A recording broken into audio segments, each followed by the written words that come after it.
이스라엘 백성들이 금송아지를 섬겨서 하나님은 진노하시고 이스라엘 백성들을 다 진멸하겠다 그렇게 말씀하십니다. 그래서 모세가 간절히 기도하죠. 하나님께 그 뜻을 돌이키십니다. 뜻은 돌이키셨는데 이제 가나안 땅까지 하나님은 가시지 않겠다라고 말씀을 하십니다. 그랬더니 또 모세가 기도하죠. 그랬더니 하나님께서 이스라엘 백성들과 함께 올라가 주겠다 그렇게 말씀하십니다. 우리는 이 말씀을 보면서 모세의 중보 기도가 참 대단하구나 이렇게 생각하겠지만, 물론 모세의 중보 기도도 중요하지만 하나님께서 뜻을 바꾸시고 뜻을 돌이키신 것은 하나님의 성품 때문입니다. 우리 하나님은 자비롭고 은혜롭고 노하기를 더디하시는 자비와 긍휼이 풍성하신 하나님이시기 때문에 모세의 기도를 들으시고 그의 뜻을 바꾸시고 그들과 함께 해주시겠다고 약속하십니다. 이 하나님의 은혜와 긍휼과 자비가 있기에 오늘 우리도 이곳에 이렇게 앉아있는 줄로 믿습니다. 우리가 잘못했을 때 그때마다 벌을 내리셨다고 하면 아마 우리 중에 단 한 사람도 이곳에 이렇게 앉아있지 못했을 것입니다. 하나님의 그 은혜와 그 긍휼과 자비를 오늘도 마음껏 경험하는 귀한 시간이 될 수 있기를 바랍니다. 인사하겠습니다. 은혜와 평강의 성도님들에게. 아멘. 인사하시죠.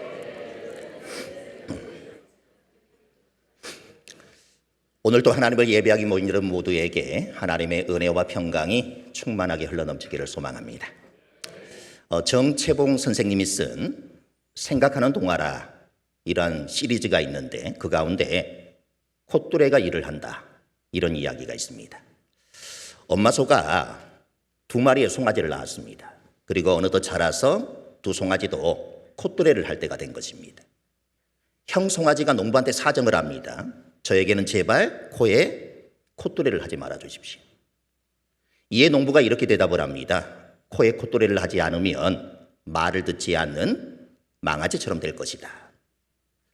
그러자 형 송아지는 절대로 그러지 않겠다 이렇게 말하면서 애원을 했습니다. 콧뚜레를 해야만 일을 시킬 수 있다. 이것은 아주 구시대적인 방식이라 이렇게 얘기를 합니다. 그리고 콧뚜레를 하지 않으면 일을 더 잘하겠다라고 다짐을 합니다. 결국 농부는 형 송아지의 말을 듣고 동생 송아지에게만 콧뚜레를 하게 됩니다.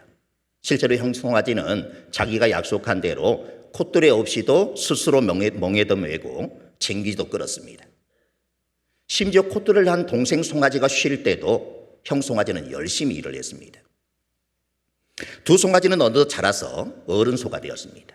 그런데 콧뚜레를 하지 않는 형 소가 차츰 꾀가 나기 시작한 것입니다. 그래서 이를 피해 달아나기도 하고 자신을 잡으러 온 주인에게 뒷발질을 하기도 했습니다. 그러던 어느 날 콧뚜레를 한 동생 소가 일을 마치고 돌아오보니 형소가 보이지 않는 것입니다. 그래서 농부에게 형은 어디 갔느냐 이렇게 물었더니 농부가 이렇게 대답을 합니다. 일도 안 하고 꾀만 부려서 어디로? 도살장으로 끌려갔다. 이 이야기에 나오는 송아지를 한번 생각해 보시길 바랍니다. 과연 우리는 2 송아지 가운데 어느 쪽입니까? 물론 우리는 콧뚜레가 없이도 변함없이 늘 한결같이 그리스도의 종으로 살아갈 수 있어야 합니다. 그런데 혹시 콧뚜레가 없다라는 그 핑계로 그리스도의 종이라는 것을 흉내만 내고 계시는 것은 아닙니까? 아니면 콧뚜레가 있어야지만 억지로 할 수 없이 그리스도의 종으로 살고 있는 것은 아닙니까? 물론 우리도 시작은 그리스도의 종으로 잡혀야 할 것입니다. 처음 종이 될 때는 콧뚜레가 있어야 할 수도 있습니다. 하지만 그리스도의 종이 된 후에는 자발적으로 그리스도의 종으로 살아가야 하지 않겠습니까? 오늘은 그리스도의 종으로 잡힌 것에 감사하며 더욱 그리스도의 종답게 살아가기 위해 잡힌 바 된 그것을 잡으러 달려가는 사도 바울 우리가 살펴보도록 하겠습니다. 10절의 말씀을 같이 한번 읽어봅니다. 내가 그리스도와 그 부활의 권능과 그 고난의 참여함을 알고자 하여 그의 죽으심을 본받아. 먼저 알고자 하여에서 안다라고 하는 단어는 단순히 머리로만 아는 지식이 아니라 경험적인 지식, 즉 가슴으로 아는 지식을 말합니다. 다양한 체험을 통해서 그리스도의 깊은 지식에 도달하는 것입니다. 지식은 공부를 해서 습득할 수 있는 것입니다. 특별히 머리가 좋은 사람들은 더 빨리 지식을 습득할 수 있습니다. 그러나 경험으로 아는 것은 그렇지 않습니다. 짧은 시간 안에 되는 일이 아닙니다. 머리가 좋다고 더 빨리 되는 것도 아닙니다. 이렇게 경험으로 아는 것을 평생에 걸친 씨름을 해야 합니다. 사도 바울이 경험적으로 알아가고자 하는 것이 무엇인지를 세 가지로 말씀을 하고 있습니다. 먼저는 그리스도를 알려야 한다고 합니다. 바울은 지금 자기 수준과는 맞지 않는 그런 이야기를 하고 있습니다. 어떤 점이 그렇습니까? 우리는 이 서신을 기록한 바울이 어떤 인물이라는 것을 잘 알고 있습니다. 그는 이미 많은 사람들에게 그리스도를 전파한 경험이 있고 이미 그는 교회의 중요한 사람이 되었습니다. 빌립보서는 그의 인생 거의 말년에 기록한 책입니다.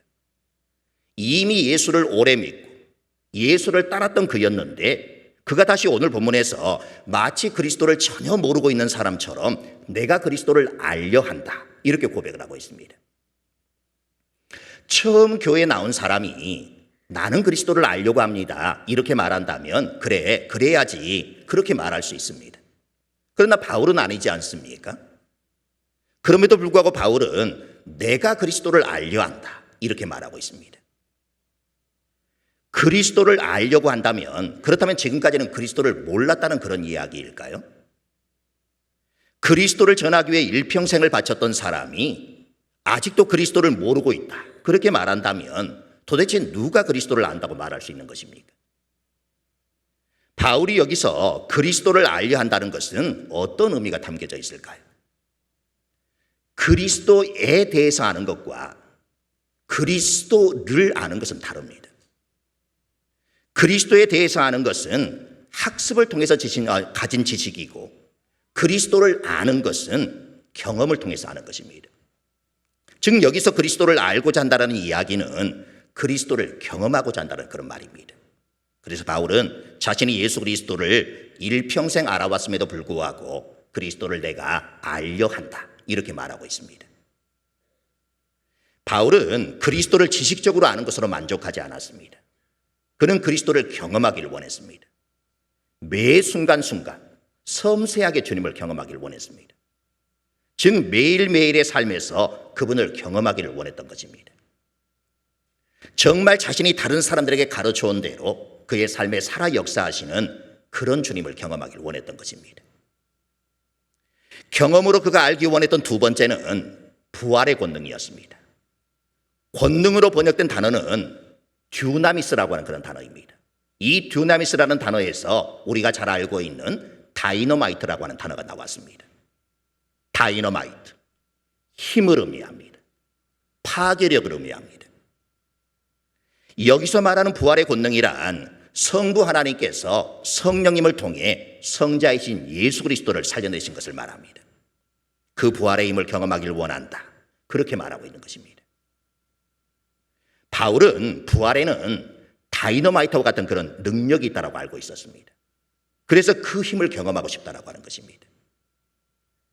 바울이 그리스도를 알고자 했을 때 그 예수는 이미 십자가에서 돌아가신 예수가 아니었습니다. 바울이 믿은 예수는 부활하신 그리스도였습니다. 당시 유대인들과 관원들도 돌아가신 그리스도에 대해서는 알고 있었습니다. 그러나 그리스도인들이 아는 그리스도는 돌아가신 그리스도가 아니라 살아계신 그리스도였습니다. 바울이 지금 본문에서 그리스도를 알려 한다. 이 말이 바로 그 말입니다. 주님 앞에서 살면서 주님을 경험하겠다는 말입니다. 주님만 의지하면서 주님을 따라가겠다라고 하는 그런 말입니다. 이것이 바로 부활을 믿는 사람의 삶입니다. 주석학자인 윌리엄 바클레이는 이 부분을 이렇게 언급을 했습니다. 같이 한번 읽어볼까요? 그리스도를 아는 것은 그분께서 걸어가신 길과 그분께서 지신 십자가와 그분께서 죽으신 죽음을 그리고 마침내는 그분께서 사시는 삶을 영원토록 공유하는 것을 의미합니다. 부활의 권능은 아무도 싸워서 이길 수 없었던 죄와 사망의 권세를 이긴 것입니다. 그러므로 이 부활의 권능은 그 어느 힘보다도 막강한 힘을 가지고 있는 것입니다. 바로 이 힘을 바울은 경험하기를 원했던 것입니다. 경험으로 그가 알기 원했던 세 번째는 고난에 참여함입니다. 고난에 참여한다라고 하는 것은 그분의 고난 안에서 교제한다, 이런 의미를 갖습니다. 즉 사도 바울은 예수 그리스도의 고난에 자신이 직접 참여함으로 예수 그리스도를 알고자 했다라고 하는 것입니다. 그러면 고난에 참여함을 안다, 이것이 무슨 의미일까요? 그것은 하나님의 뜻에 자기의 뜻을 복종하는 것입니다. 예수께서 십자가를 지고 하나님을 따랐듯이 우리도 십자가를 지고 예수님을 따르는 것입니다. 그리고 본받다라고 하는 것은 같은 틀을 갖는다, 이런 의미입니다.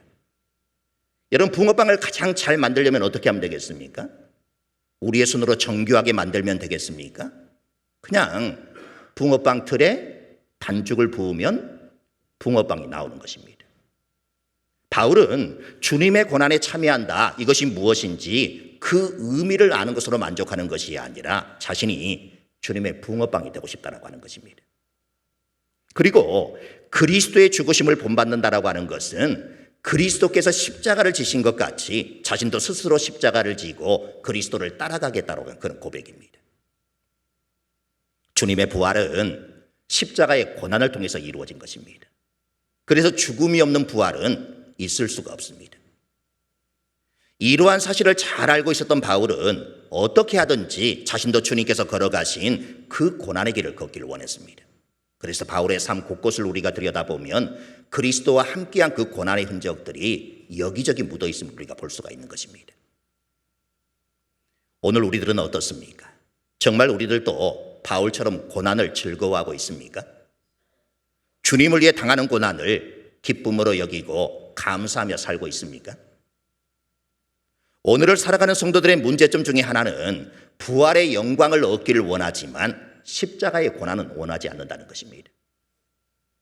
오늘날 교회들은 교인 수를 늘리기에 급급했지 그리스도인들의 책임이나 회개, 그리고 져야 할 십자가는 이야기하지 아니하고 오직 축복, 오직 위로만을 이야기합니다. 그래서 교인들은 아무런 책임도 지지 않으려고 하는 것입니다. 어떤 교인들은 교회 밖에 나가서는 자기가 교인임을 밝히기를 꺼려합니다. 그것을 밝힘으로써 따라오게 되어지는 여러 가지 제약과 책임을 지고 싶지 않기 때문입니다. 어떤 교인들은 성령을 체험했다며 방언도 하고 병도 고치고 귀신도 쫓아낸다라고 하면서 자신은 누구보다도 그리스도를 잘 믿는다, 이렇게 자부하지만 막상 그리스도를 위하여 고난을 당해야 하는 자리에서는 뒤로 슬그머니 물러나 있는 것입니다. 십자가를 져야 할 그 자리에서는 뒤로 물러나는 것입니다. 하나님의 말씀대로 살려야 할 때 어떤 어려움이 우리 앞을 가로막을 수 있습니다. 그럼에도 불구하고 참고 이기는 자가 그리스도의 고난에 참여하는 자요, 그리스도의 영광에도 함께 참여하게 되는 것입니다. 11절을 읽어보겠습니다. 어떻게 해서든지 죽은 자 가운데서 부활에 이르려 하노니. 여기서 이르려 한다라는 말은 도달하다, 획득하다, 이런 뜻입니다. 그렇다면 우리가 부활에 이르려 한다라고 하는 것은 우리가 부활에 동참한다라는 것이고 부활의 영광을 얻게 된다라고 하는 것입니다. 어떻게 해서든지 죽은 자 가운데서 부활에 이르려 하노니. 이 말의 의미를 카이퍼 박사는 이렇게 말했습니다. 함께 읽어보겠습니다. 헬라인의 관념에서는 살아있는 사람은 서 있는 자이고 죽어있는 사람은 누워있는 자이다. 영적으로 누워있는 자들, 즉 영적으로 죽어있는 자들 사이에 나는 서 있음으로써 쉽게 눈에 띄어 영적으로 죽은 자들에게 나의 행동을 통하여 영생을 미리 선보이려 한다. 바울은 넘어져 있는 사람들 사이에서 자신은 서 있는 사람으로 인정되기를 원한다는 것입니다. 우리가 많은 사람들이 모여 있는 곳에서 어떤 한 사람을 찾는다라고 하는 것은 결코 쉬운 일이 아닙니다. 그런데 모든 사람들이 다 앉아 있는데 한 사람만 서 있다. 그러면 그 서 있는 사람은 찾은 일은 아주 쉬운 일입니다. 바울은 자신이 바로 그렇게 되기를 원한다는 것입니다. 그는 세상 사람들이 다 영적으로 누워 있을 때 자신은 우뚝 서 있는 그런 사람으로 인정되기를 원했다는 것입니다. 어디를 가든지 어느 곳에 있든지 그리스도의 사람으로 찬란하게 빛나기를 원했다는 것입니다. 모두 다 누워있기에 함께 누워있는 것이 아니라 거기서 우뚝 서서 찬란하게 빛나는 삶을 사는 것이 바로 그리스도인의 삶이라고 이야기하는 것입니다. 12절을 읽겠습니다. 내가 이미 얻었담도 아니요 온전히 이루었담도 아니라 오직 내가 그리스도 예수께 잡힌 바 된 그것을 잡으려고 달려가노라. 먼저 얻었다라고 하는 것은 손에 쥐었다, 장악했다, 자기의 것으로 만들었다 이런 의미입니다. 그런데 원문에 보면 바울은 아주 강한 부정을 나타내는 단어를 사용하고 있습니다. 그래서 원문의 의미를 살려 표현하면 이렇게 표현할 수 있습니다. 나는 결코 내가 이미 얻었다고 여기지 않는다. 다음으로 이루었다라고 하는 것은 목표를 달성하다, 목적을 이루다 또는 완전하게 하다, 완성하다 이런 뜻을 갖습니다. 어떤 것을 충분하게 하기 위해서 아직 부족한 무언가를 추가하다 이런 뜻으로 사용이 되어집니다. 그런데 여기에도 앞에 등장한 강한 부정을 나타내는 단어가 쓰였습니다. 원문의 의미를 살려 번역하면 이렇습니다. 나는 결코 내가 온전히 이루었다고 여기지 않는다. 사도 바울은 자신이 예수 그리스도께 부름받은 것은 맞지만 아직 예수 그리스도의 온전한 사람이 되지는 못했다는 것을 고백하는 것입니다. 다시 말해서 자기 자신은 모든 면에서 완성된 자가 아니라는 것입니다. 그리고 아직 목적지에 도달한 것도 아니라는 그런 말입니다. 내가 어떤 신앙의 경지에 도달했다고 해서 안심하고 만족해서는 안 됩니다. 마라톤 선수가 앞장섰다고 해서 아니면 이미 트랙에 들어섰다고 또 아무도 따라오는 자가 없다고 이제 됐다 이렇게 생각하고 주저앉아 있으면 이 선수는 승리의 월계관을 쓰지 못할 것이고 오히려 다른 사람에게 그 승리를 빼앗기게 될 것입니다. 바울 같은 위대한 믿음의 소유자도 결코 자신의 믿음에 대해서 만족함이 없었습니다. 하나님 앞에서 늘 영적으로 부족한 사람임을 인정했습니다. 많이 배웠다고 교만하지 않았습니다. 훌륭한 가문을 자랑하지도 않았습니다. 오히려 세상에서 자랑했던 그 모든 것들을 배설물로 여기고 모두를 버렸다라고 고백합니다. 경주하는 사람이 자신의 현재의 기록에 자만해서 더 이상 열심을 내지 않으면 발전이 없듯이 성도의 삶도 자만에 빠지게 되면 실패하게 되는 것입니다. 내가 이미 얻었담도 아니요 내가 온전히 이루었담도 아니라 이 말의 의미는 자기는 아직 완성자가 아니라는 그런 말입니다. 완성되지 못한 인간이 바로 바울 자신이라는 것입니다. 바울이 그러할진데 우리야 말해 뭐 하겠습니까? 그리고 마지막에 뭐라고 합니까? 오직 내가 그리스도 예수께 잡힌 바 된 그것을 잡으려고 달려가노라. 여기서 달려가노라는 쉬지 않고 계속되는 행동을 나타내는 그런 단어입니다.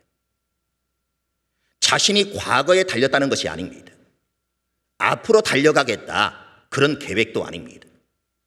오히려 과거로부터 지금까지 달려왔고 또한 앞으로도 계속 달려갈 것이고 지금도 자신이 달려가고 있는 중이라 이렇게 고백하는 것입니다.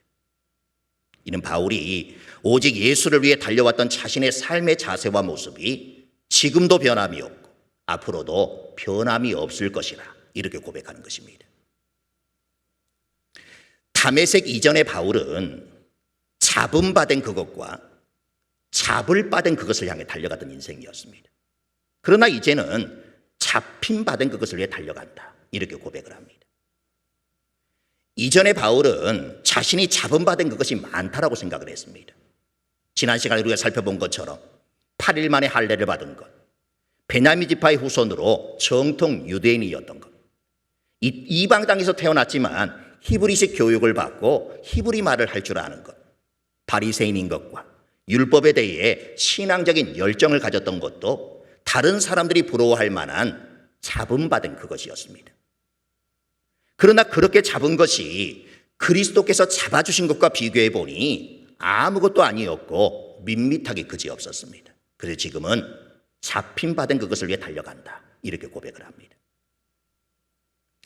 달려가다의 히브리어 원래의 의미는 뛰어가다가 아니라 박해하다입니다. 디모데전서 1장 13절을 보면 바울은 자신이 과거에 어떤 존재였는지를 이렇게 고백을 합니다. 읽어보겠습니다.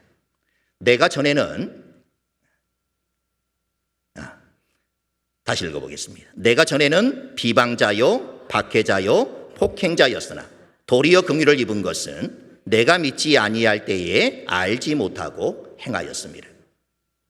여기서 박해자는 달아나는 사람을 끝까지 따라가서 쓰러뜨리는 사람을 말합니다. 그러니까 바울은 자신이 무서워서 도망가는 사람마저 끝까지 따라가 폭력을 행사했던 그런 사람이었다는 것입니다. 이 박해자라고 하는 단어가 오늘 우리가 본 달려가다라는 그런 동사에서 왔습니다. 주님께서 이런 바울을 찾아가 만나 주셨을 뿐만 아니라 주님의 사역을 전하는 통로로 삼아 주셨습니다. 그것이 그토록 감격스러웠던 바울은 이제는 자신을 잡아주신 분을 위해 또 잡힌받은 그것을 위해 달려간다. 이렇게 고백을 합니다.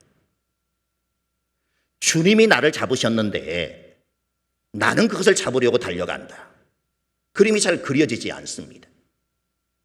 내가 그리스도 예수께 잡힌받아 되었다라고 하는 것은 한마디로 예수님이 나를 붙잡으셨다. 이런 의미가 되어집니다. 여기서 잡혔다라는 말의 개념은 넌 내 거야 이런 뜻입니다. 그래서 나도 주님은 내 거야 이렇게 하기 위해 달려가겠다라고 말하는 것입니다. 하나님은 넌 내 거야를 이렇게 표현을 하셨습니다. 읽어보겠습니다. 여인이 어찌 그 젖 먹는 자식을 잊겠으며 자기 태에서 난 아들을 긍휼히 여기지 않겠느냐. 그들은 혹시 잊을지라도 나는 너를 잊지 아니할 것이라. 내가 너를 내 손바닥에 새겼고 너의 성벽이 항상 내 앞에 있나니. 너를 내 손바닥에 새겼다. 히브리어로 보면 손바닥에 새겼다라는 것은 단순히 새긴 것이 아니라 조각칼을 가지고 양각으로 파낸 것을 말합니다. 파내는 방법은 두 가지가 있습니다. 음각으로 파는 방법과 양각으로 파는 방법이 있습니다. 음각은 뭡니까? 내가 나타내고자 하는 것을 파는 것을 의미하는 것이고, 양각은 내가 나타내고자 하는 것을 그냥 놔두고 그 옆에 있는 것들을 다 파버리는 것입니다. 오늘 너를 내 손바닥에 새겼다. 이 말씀은 조각칼을 가지고 양각으로 파는 것입니다. 내 이름만 놔두고 그 주변의 모든 것들을 다 파버렸다는 것입니다. 그러니 무엇만 남겠습니까? 내 이름만 남는 것입니다. 어거스틴은 이런 하나님의 사랑을 이렇게 표현했습니다. 하나님은 마치 이 세상에 나 한 사람밖에 없는 것처럼 나를 사랑하신다. 휴대폰 가지고 계시죠? 우리는 단축번호라는 걸 사용합니다. 단축번호 1번에는 누가 있죠? 가장 사랑하는 사람. 내가 나에게 있어서 가장 소중한 사람이 단축번호 1번에 저장이 되었습니다. 어린 자녀들에게는 엄마나 아빠가 1번일 것이고, 부부에게는 남편이나 아내의 번호가 1번일 것이고, 연인들에게는 애인의 번호가 1번일 것입니다. 집에 가서 확인해 보시길 바랍니다. 휴대폰의 1번보다 더 확실하고 더 친한 친밀감은 없습니다. 하나님은 우리를 손바닥에 새기시고 우리를 휴대폰의 몇 번으로? 1번으로 삼으셨다는 것입니다. 그러면 우리에게 하나님은 몇 번일까요? 그러므로 우리가 비록 부족해도 오늘도 포기하지 않고 주님은 내 것입니다. 이렇게 외치며 달려갈 수 있는 것입니다. 주님께서 나를 1번으로 삼아주셨기 때문입니다. 어떤 사람이 친구가 경영하는 보석상을 방문을 했습니다. 친구는 진열장에 전시되어 있는 여러 가지 보석들을 보여주었습니다. 그런데 영롱한 빛을 내는 수많은 보석들 사이에는 조금 더 광택이나 빛을 내지 않는 보석 하나가 눈에 띄었습니다. 유독 하나만 빛이 나지 않는 것을 보고 친구에게 묻습니다. 이것은 보석이 아닌 것 같네. 그래야 친구가 이렇게 말합니다. 아닐세, 손에 올려놓고 오므렸다가 잠시 후에 펴보게. 친구의 말대로 보석을 손에 쥐었다가 잠시 후에 펴보니까 방금까지도 아무런 광채를 내지 않던 바로 그 돌이 무지개 색깔로 빛나고 있는 것입니다. 그 보석의 이름은 오팔이라고 하는 그런 보석입니다. 오팔이라는 이 보석은 황, 청, 적, 녹, 갈색을 띠는 보석으로 방향과 온도에 따라 색이 변한다고 합니다. 손에 잡히면 온도의 변화를 일으켜 다양한 아름다움을 보인다고 하는 것입니다. 이 보석이 이런 아름다움을 내뿜기 위해서는 단지 인간의 손에 꼭 잡혀있기만 하면 된다는 것입니다. 우리가 누구의 손에 잡히느냐 너무나도 중요합니다. 손에 잡히면 다양한 색깔을 보이는 보석처럼 우리들이 누구의 손에 잡히느냐에 따라 그의 삶은 다양한 모습을 보이게 마련입니다. 우리들의 예수 그리스도의 손에 잡힌다면 우리의 삶이 얼마나 아름답겠습니까? 우리들이 미처 생각지도 못한 아름다움이 우리의 삶 속에 펼쳐지게 될 것입니다. 주님 손 안에 붙잡히면 오팔처럼 빛나는 인생이 된다고 하는 것입니다. 피카소의 황소머리라고 하는 그런 작품입니다. 런던의 경매장에서 293억에 팔린 아주 대단한 작품입니다. 근데 여러분 이것을 무엇으로 만든 줄 아십니까? 눈썰미가 있는 분은 그림만 봐도 다 알 것 같은데, 피카소가 길을 가다가 우연히 버려진 자전거 한 대를 발견하게 됩니다. 피카소가 그 고물 자전거에서 안장과 핸들을 떼가지고 안장에다가 핸들을 거꾸로 붙였습니다. 그리고는 이름을 뭐라고? 황소머리라 이렇게 붙인 것입니다. 저는 10만 원만 줘도 지금 당장이라도 똑같이 만들어 드릴 수 있을 것 같은데 혹시 구입하고 계신 분 계십니까? 10만 원인데 293억짜리라니까. 피카소에 들리기 전까지는 그냥 버려진 고물 자전거에 불과했습니다. 그러나 피카소의 손에 의해 최고의 작품이 된 것입니다. 고물 자전거라도 누구의 손에 있느냐 이것에 따라서 고물이 되기도 하고 작품이 되기도 하는 것입니다. 전지전능하신 하나님이 우리와 함께 하시고 그 하나님의 손에 우리가 잡혀 산다면 우리는 무엇이든지 될 수가 있습니다. 우리가 잘나서가 아니라 우리 안에 계신 하나님이 너무나도 위대하시기 때문입니다. 사랑하는 성도 여러분, 사람들은 내 손에 무엇을 잡는가, 얼마나 많은 것을 붙잡는가 이걸 중요하게 여깁니다. 그러나 하나님은 하나님의 손에 붙잡히는가, 얼마나 오래 하나님의 손에 잡혀 있는가 이걸 중요하게 생각하십니다. 우리 모습이 버려진 자전거와 같다 그렇게 느낄 때가 있습니다. 내가 내 인생을 붙잡고 있으면 정말 고물 자전거처럼 보입니다.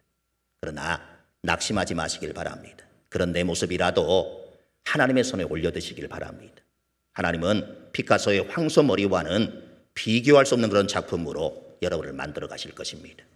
여러분 누가 뭐래도 하나님께서 만드신 최고의 걸작품들입니다.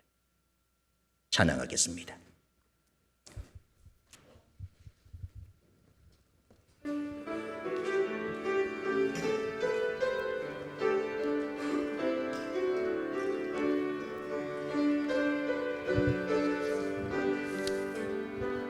주보혈 날 정결케 하고 주보혈 날 자유케 하니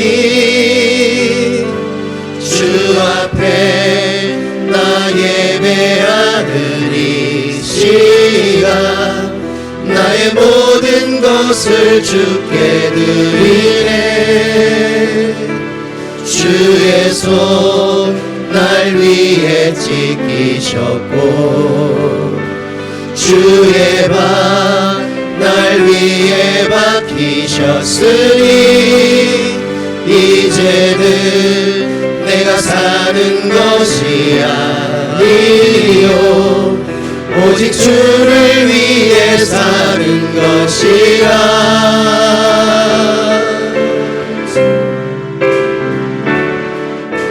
주의 손에 나의 손을 보내고 또 주의 발에 나의 발을 보내어 나 주와 함께 죽고 또 주와 함께 살리라 영원토록 주 위에 살리라.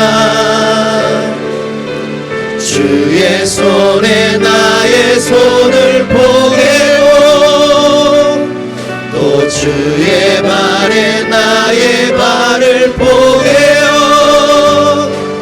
나 주와 함께 죽고 또 주와 함께 살리라 영원토록 주 위에 살리라 주 위에 살리라 할까요? 주보혈 날 정결케 하고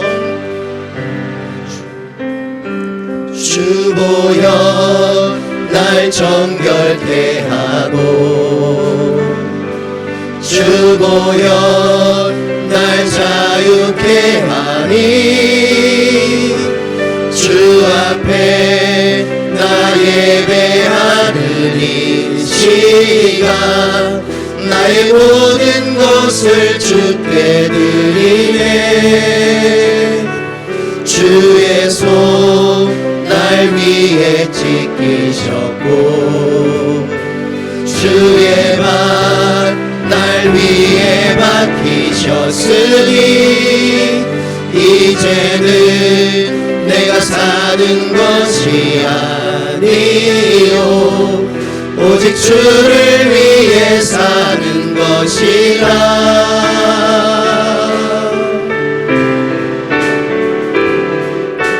주의 손에 나의 손을 포개고 또 주의 발에 나의 발을 포개어 나 주와 함께 죽고 또 주와 함께 살리라 영원토록 주 위에 살리라 주의 손에 나의 손을 포개고 또 주의 발에 나의 발을 포개어 나 주와 함께 죽고 또 주와 함께 살리라 영원토록 주 위에 살리라 주 위에 살리라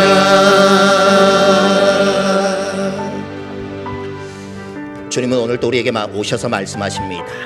넌 내 거다. 너를 내 손바닥에 새겼다. 이렇게 말씀하십니다. 하나님은 마치 이 세상에서 나 한 사람밖에 없는 것처럼 우리를 사랑하신다라고 말씀하고 계시는 것입니다. 전지전능하신 하나님께서 우리를 붙잡고 계신다면, 우리가 그분의 손에 잡혀만 산다면 우리는 무엇이든지 될 수가 있습니다. 우리가 잘나서가 아니라 우리 안에 계신 하나님이 너무나도 위대하시기 때문입니다.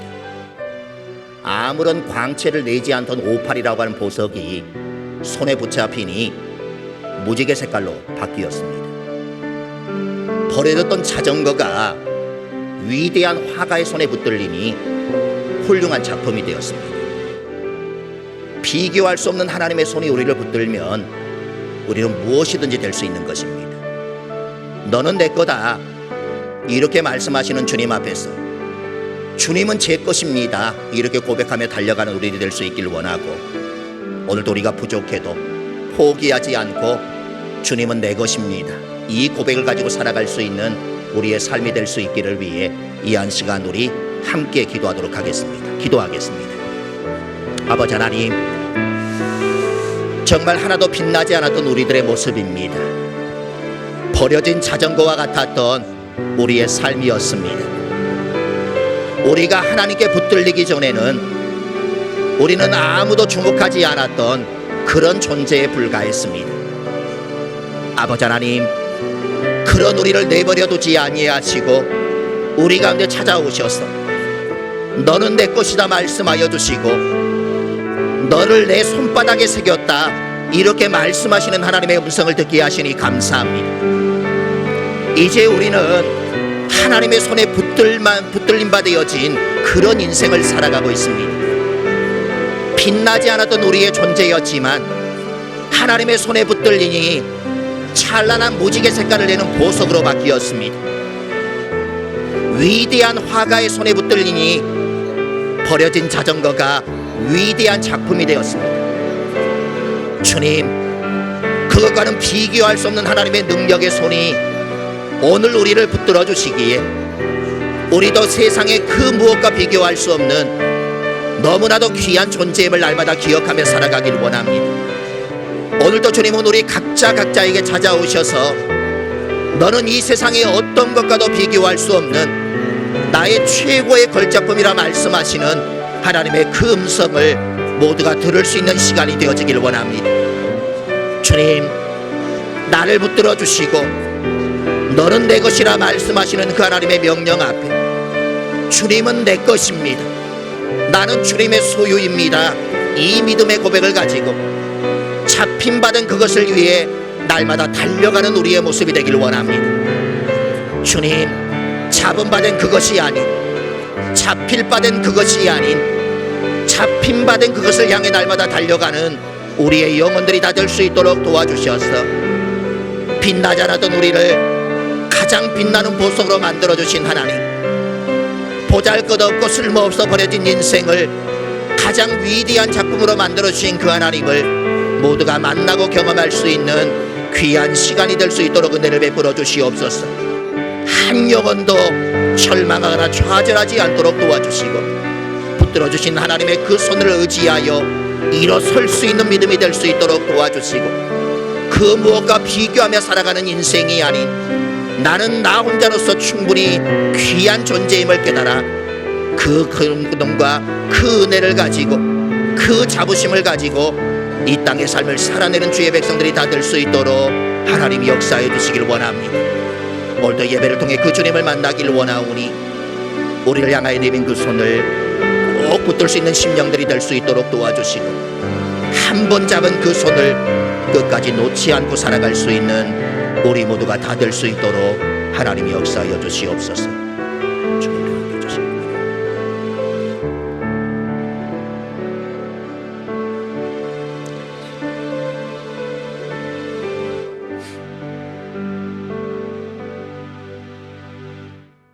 넌 내 거다. 너를 내 손바닥에 새겼다. 이 세상에 나 한 사람밖에 없는 것처럼 나를 사랑해 주신 아버지 하나님, 우리가 주님을 만나기 전에는, 주님께 잡힌 바 되기 전에는 아무런 빛도 발하지 못하는 그냥 돌멩이 같은 그런 존재였습니다. 아무도 거들떠보지 않아 그저 버려진 자전거와 같은 그런 인생이었습니다. 그러나 하나님이 우리를 붙들어 주시니 돌 같은 우리의 인생도 무지개와 같이 찬란한 빛나는 보석이 되었고, 버려졌던 우리의 인생도 하나님의 위대한 손에 붙들리니 최고의 걸작품이 되었습니다. 주님, 넌 내 거야 라고 말씀하시는 주님 앞으로 우리도 주님은 제 것입니다 라고 고백하며 달려갈 수 있는 믿음이 되길 원합니다. 비록 우리는 부족하고 포기하고 싶은 그런 인생일지 모르겠지만 주님도 내 것입니다 이렇게 외치며 달려가게 되어질 때 주님은 우리를 붙들어 주실 것이고 영롱하게 빛나는 보석으로 위대한 작품으로 우리를 만들어 가실 줄로 믿습니다. 오늘도 우리를 향하여 내민 그 손을 꼭 붙들 수 있도록 도와주시고 평생토록 그 손을 놓지 않고 꼭 붙들고 인생의 길을 걸어갈 수 있는 우리 모두가 다 되게 하여 주옵소서. 예수 그리스도의 이름으로 기도드립니다. 아멘. 이제는 우리 주 예수 그리스도의 은혜와 우리 아버지 하나님의 크신 사랑과 성령님의 교통하심이 빛이 없던 우리에게 찬란한 빛이 되게 하시고 버려졌던 우리의 인생을 위대한 작품으로 만들어 가시는 그 하나님의 손만을 온전히 의지하며 살아가기를 간절히 소원하는 온 하나님의 백성들 가운데 저들의 가정과 자녀와 삶의 자리 가운데 이제로부터 영원토록 함께 계시기를 간절히 축원하옵나이다. 아멘.